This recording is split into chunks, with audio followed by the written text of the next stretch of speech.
What do you guys think of the other brands? You know what I mean? The KTM look good, the Aprilia look good, the Yamahas and the Honda. I mean, are we to the season where these other brands are just starting to figure out the things that are wrong with their bikes and just making it better? What are your thoughts, TJ? Well, I was gonna say that Pecco maybe needs to lose 5 kilos because Neo Gassinini just came out of nowhere and he got on the podium for KTM. So he looked in that bowl. He looked in that bowl and saw death. And said, once he saw he was gonna live, he's like, "Listen, no more chances, man. This is it. I'm going for everything." Yeah. It's also a track they haven't been to in a few years, so I don't know if that played any part. Obviously, towards like the race, everyone's probably got all their data, but it was really good to see a mix of the manufacturers like Pedro Acosta actually being up there and they are being up there. Like a lot of the KTMs are up there. The Ducati struggled a little bit, which is not normal, but it was for like both Marquez and Pecco to have the tire pressure issue. That made it interesting for the other manufacturers to come in play. So it was also good to see Bezzecchi do what he was doing on Aprilia. Martin, his first round back officially, I think he did a pretty solid job. But I think it was really nice to see the KTMs finish 2 and 3 in the sprint. Gotcha. Cheetah, do you think that the guys should put in a petition to have all the tracks resurfaced? Because it seems like KTM had more grip, the Aprilias had more grip, all the bikes had more grip on this track where, they're going to go onto other tracks that are not resurfaced. Well, I was just reading up when you guys were talking. It was a debt issue. Apparently, it was unpaid debt and resurfacing. So maybe there needs to be a lot more tracks where the unpaid debt gets settled with repaving, right? I don't know how that works, but no, I mean, it's great to see KTM is doing phenomenal right now. I mean, they're finally getting their bearings together, all the things they're testing out. Maybe it's all coming together. We all want Vinales back, but Acosta, first time there at Brno, and he's doing so good. That's what they were talking about. It's like, wow, he's already in third place and everything. He's got into second in the race. So really good. And Bastianini's right there. First place in the sprint for a second. Yeah, for a second when it's allowed. But yeah, I mean, Bastianini is doing good. Bezzecchi is doing great. He's showing what Martin can potentially do. And Martin, obviously, that's another story we'll get into, but he was also kind of feeling good. Had a big smile on his face when he came back. So, I think Honda's probably the weaker of the one manufacturers, but they're also mixing it up in all the other races. So there's not really one weak competitor as far as a manufacturer goes. So it's going to be very interesting to see how the rest of the season plays out after this break. All right. Lewis, you heard all those guys. What are your thoughts, man?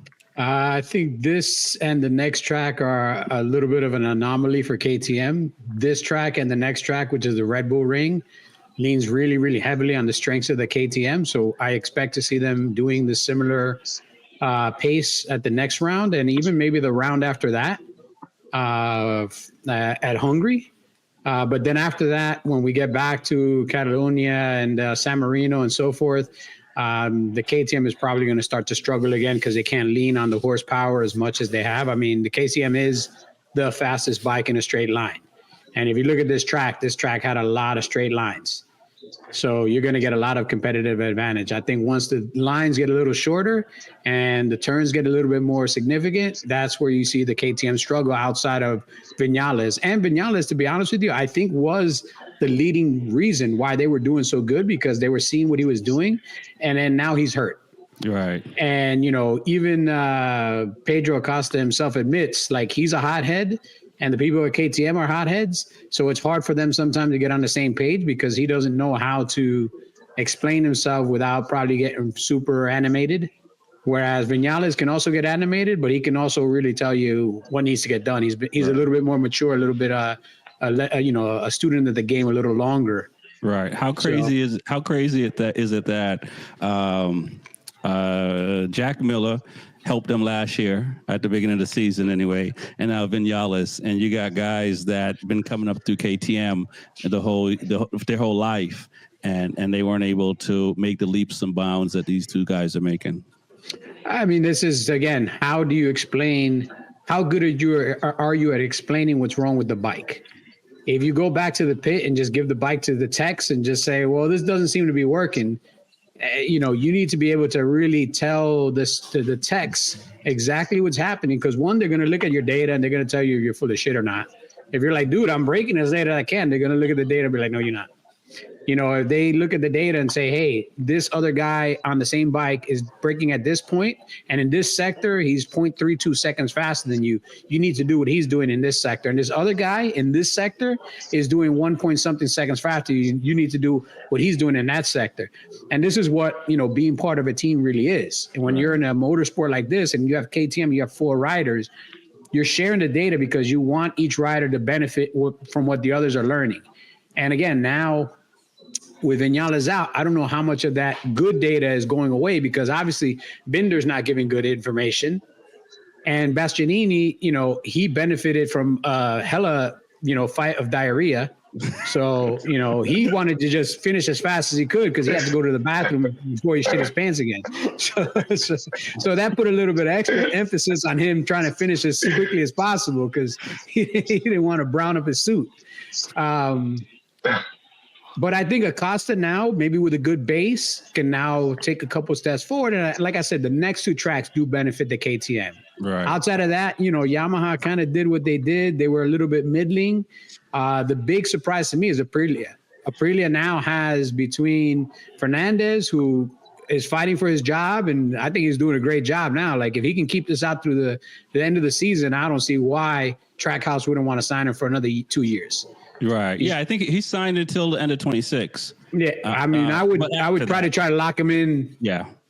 As early next year as possible if he's going to ride like this, because the last thing you want to do is lose a guy that's on the rise to a factory team or something else. All right. Well, I want to talk about Aprilia next, but I'll go to TJ and Cheetah if they have anything they want to add on the KTMs. Sad to see Bastianini crash out in the main race because it might have been a KTM 1-2 again too, or actually, I don't know if Bezecchi was going to give that up. Yeah. I mean, I'll say not as much as to KTM, but just what Lewis was talking about. Like, the best developmental guys are sometimes not the best riders. In the same sense, I use the same analogy as, like, if you look at boxing, basketball, we both talked about these a lot, sports a lot. The best coaches aren't the best players. They're the players that have been sort of average in the league or in the game, but they found a way to still make it almost great. Right. And those are the guys that find the way. And so maybe these test riders are also the same. They can't speak it, but they can just feel it. Those guys don't end up becoming the best test riders, and it's the guys that have both. Sometimes that's the rarity, like a Viñales, right? Yeah. That can develop it and talk it. So, and do the fast laps. Yeah. Mm-hmm. Right. I agree. Yeah. More like an Elish. But I was going to say on the KTM part, it was good to see Paul Espargaro out there. Yes, but I'll say that. Yeah, and I think he finished 9th in the sprint. So not as great as Danny Pedrosa, but nonetheless, I mean, I don't think Paul did any races last year. No, he didn't do any races. He just did testing. Yeah, and in the race, think about it. He finished 1 second behind Brad Binder. Binder's been on that bike for like 72 years now. Bro, the guy that was last week had a microphone at the last race, just came in a second behind you in the actual race. Binder won at Bruno last time. Yeah. Yes. Yeah. And now he finished, in the top 10, but literally the guy that didn't have a job last week finished 1 second behind you. Yeah. Like, that's not a good look. No, yeah, I think Bender might be struggling a little bit, or maybe he's just been on that bike too long, and it's time for a change. Yeah. Sometimes that happens. Complacency. Yeah.